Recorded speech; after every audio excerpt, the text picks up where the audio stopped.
Bonjour et bienvenue, voici notre tour d'horizon économique, géopolitique et boursier, et nous sommes le mercredi 19 décembre pour comprendre comment tourne la planète finance. C'est sur la bourse au quotidien et nulle part ailleurs, et l'épisode du jour s'intitulera Cherche acheteurs sympathiques désespérément.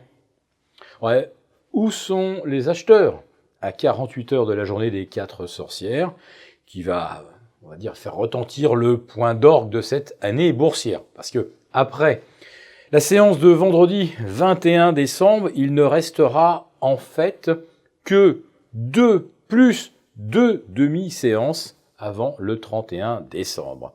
Oui, la fin de l'année va arriver très très vite après ce 21 décembre et il n'y aura plus aucune chance donc de voir les indices faire un rallye de quelque ordre que ce soit entre le 21 et le 31. Donc, tout sera joué d'ici vendredi, et il faut absolument qu'on retrouve des acheteurs aux États-Unis pour au moins éviter que les indices US terminent l'année dans le rouge pour la première fois depuis 2008. Et en fait, depuis le début du XXIe siècle, les actions américaines n'ont terminé que 3 fois dans le rouge en 18 ans.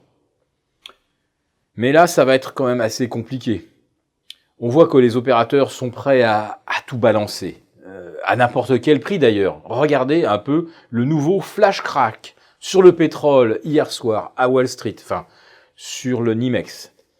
Il a perdu 8% à 45,60 $. On est revenu au plus bas depuis 1 an et demi. Ça va à une vitesse mais hallucinante. Regardez le parcours du pétrole depuis le 4 octobre dernier. On est à plus de 30% de baisse.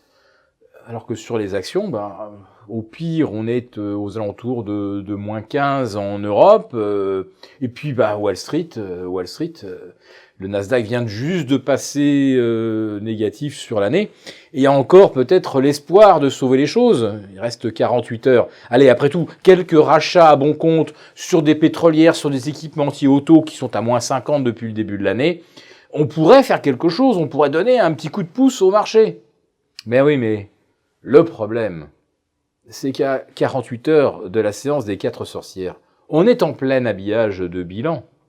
Et là, pour ceux qui ont des titres qu'on n'aimerait pas voir figurer dans les portefeuilles, l'impératif c'est de s'en débarrasser, de pouvoir présenter aux actionnaires un portefeuille clean, où il n'y a pas de loser. Et donc là, on cherche des acheteurs désespérément pour ces dossiers qui ont été littéralement massacrés cette année. Alors, moi, si j'avais un petit peu de sous, je tenterais bien, effectivement, d'acheter des actions vraiment bradées.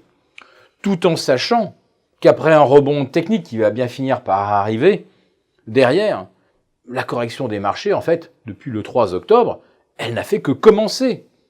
Regardez d'où on vient, même depuis novembre 2016, Wall Street a pris plus de 33%.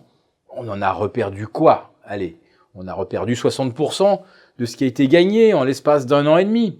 On est encore très très loin d'avoir effacé tous les excès.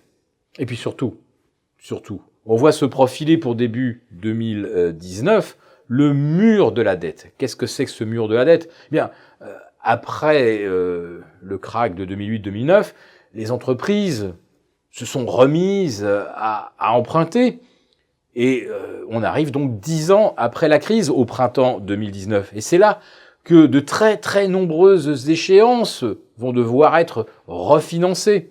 Beaucoup d'entreprises très endettées vont devoir faire face à des problèmes de trésorerie à partir du printemps 2019. Et puis bien sûr, les valeurs, les juniors pétrolières, qui n'ont existé depuis 2009 que parce que les taux étaient à zéro, qui pouvaient emprunter nos limites pour sortir du shale oil et du gaz, du Texas, du Dakota du Nord. Toutes ces entreprises ont des notations en catégorie high yield, mais beaucoup sont en train de passer en catégorie spéculative. Et puis vous avez beaucoup d'entreprises qui étaient alors un peu mieux notés, qui étaient en A et qui sont en train de basculer en double B. Enfin, on est en train d'assister à toute une translation des dettes vers des catégories inférieures. Et de plus en plus, vous avez naturellement un report de ces investissements qui sont en train de mal tourner vers le seul placement de sécurité qui est le T-bond, le bon du trésor émis par l'Amérique, le refuge, le dollar naturellement, et de proche en proche, eh bien, on a de plus en plus de difficultés à sortir des émissions obligataires en situation d'illiquidité totale. Il n'y a plus d'acheteurs. D'ailleurs, il n'y en avait pratiquement pas dès le départ. Et aujourd'hui, ça devient extrêmement compliqué de sortir. Donc, on peut avoir des véritables trous d'air du côté de l'obligataire comme du côté des actions. Donc, c'est pourquoi aujourd'hui, il faut être extrêmement sélectif quand on veut tenter éventuellement quelques rachats.